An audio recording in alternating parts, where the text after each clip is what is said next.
hanggang ngayon.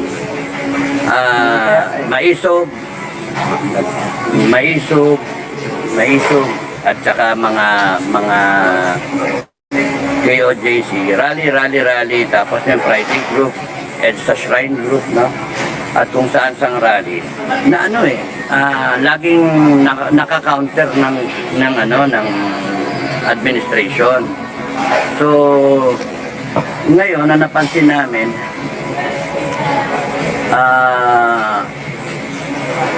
binobola pa tayo, ginagago tayo. May mga counter nila. Nagkaroon pa ng rally ng INC na hindi mo alam, sa Peace and Unity yun. Pero Peace and Unity, alam naman ang lahat ng tao yung nangyayari. So bakit ganun? So, nakakatuwa ito, no? Maten pa doon yung mga personalities, mga personalities. So, yun yung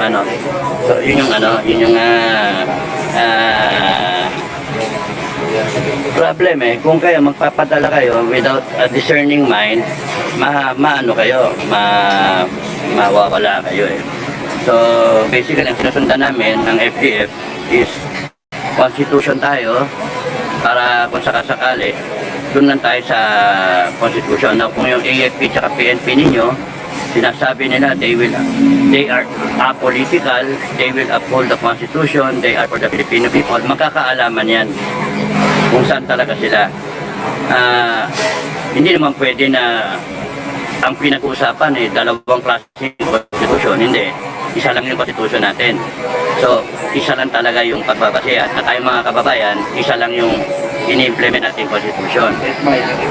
Ang pagkakaiba lang ng grupo ng anti-BBM, iba-iba sila, pero hindi sila magkaisa.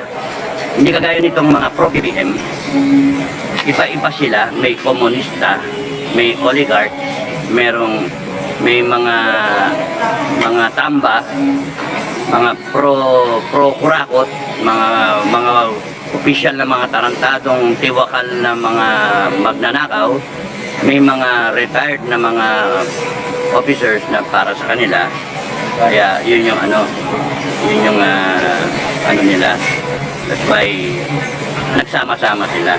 Meron pang Trillanes group, meron pang yung kay Shelo Magno na group, na halo-halo, pero they have one crime: impeach si Sara Duterte. Yun yung nila. So lumalabas parang funded yung impeachment na yan ng not only billions, trillions of pesos, no? So sila united for one cause. Saka na sila mag-aaway-away.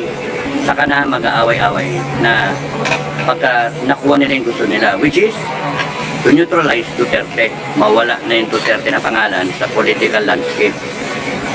Kaya kung kayo parang ginagawang tau-tauhan lang, doon kami galit. Ginagagong Pilipino, hindi tama. That's why kailangan makaisa ang mga grupo na against sa corruption, not against the personality, against sa issues.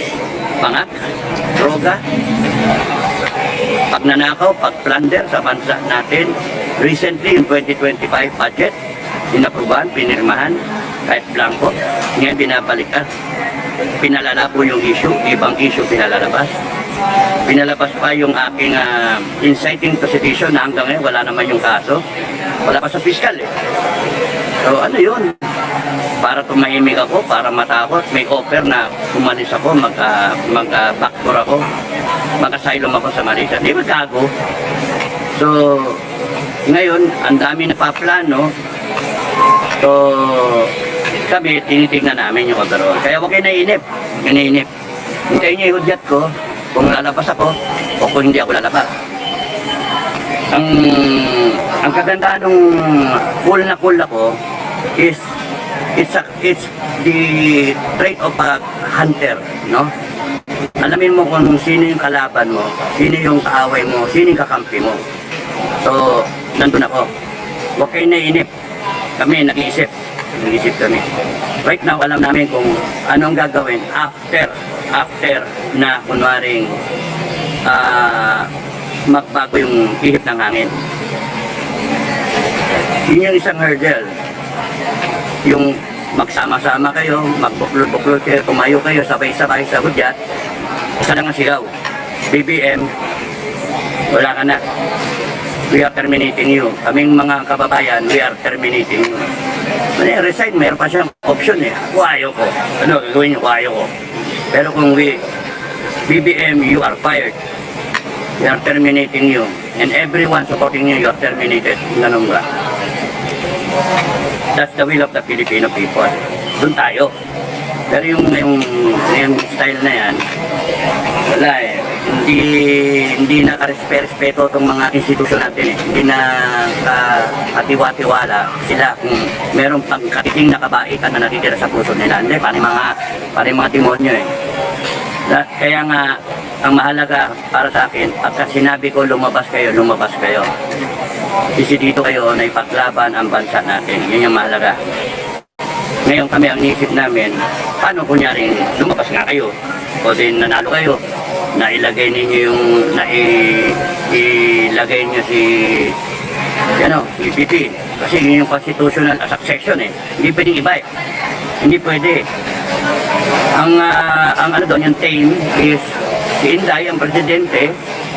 Kung kunyari yan ang gusto ng karamihan at yan talaga yung constitutional succession, ayaw ng tao sa droga, sa komunista, korupsyon, at abuso, yun yung mga issues eh.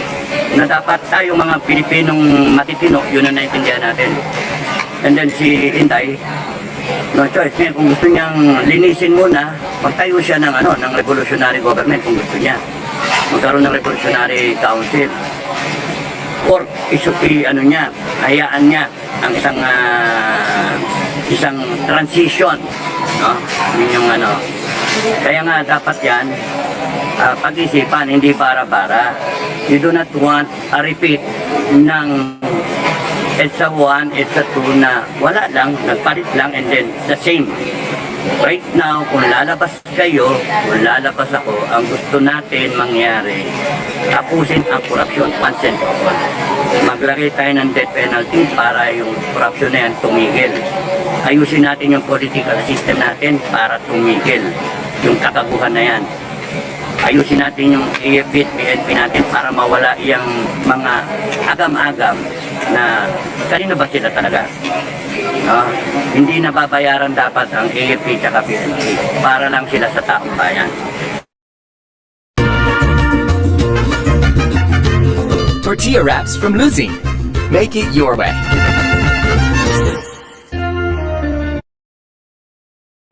All that is ideal, there's nothing wrong asking for that idea because we have stated that in the preamble. Yun yung gusto natin.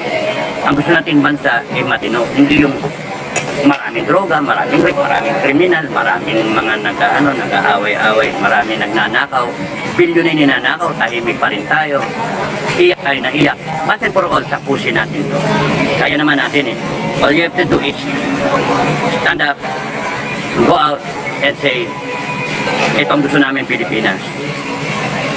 Ngayon, ang kinakailangan, lahat ng mga groups na ayaw kay BBM at sa mga politikong abuso, you better stand up, you better unite. Hindi yung kanya-kanyang agenda. No? Kanya-kanyang agenda kaya hindi magsasucceed. Samantalang itong kabila, may kanya-kanyang agenda sila.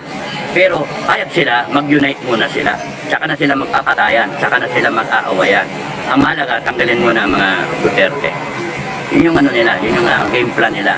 Komunista, so far so good, hayaan mo sila mag-away, hayaan mo sila magbangayan. And then in the end, sila yung lalabas sa iniisip nila 2025 election, nakapwesto lahat. And then madali na yan, impeach nila si Bongbong, na-impeach si Sara, impeach si Bongbong, pasok yung manok nila, si Tamba, and then eventually tanggalin nila si Tamba, si Uto-Uto eh. And then papasok ngayon yung kanilang manok. So, kung papansinin ninyo, yung mga selectis, kanya-kanya rin palapad ng papel para hindi sila maiwan, para yung relevance nila sa kanilang organization, sa CPP and PNDF, mapansin sila para sila yung aangat na magiging presidente o prime minister. The moment ma-install yung komunista, they will ask help from China. So kung titignan ninyo, binabaliktad nila yung yung narrative. Ang binalalabas na pro-China ang Duterte. Pero actually sila yung pro-China, yung kabila. So okay nung papanindag mga kababayan, ginagago kayo. No, ginagago kayo. Ang FGF ang tatayo para sa inyo. Kung kinakailangan kaming lumitaw, lilitaw kami. Pero mahalaga, kayo mga kababayan ang magsabi. Sige, hanggang dito na lang ako. Maraming salamat. Mag-alaray pa si Bukay. So hanggang dito na lang. Maraming salamat. God bless everyone. Mamaya ulit. Bye-bye.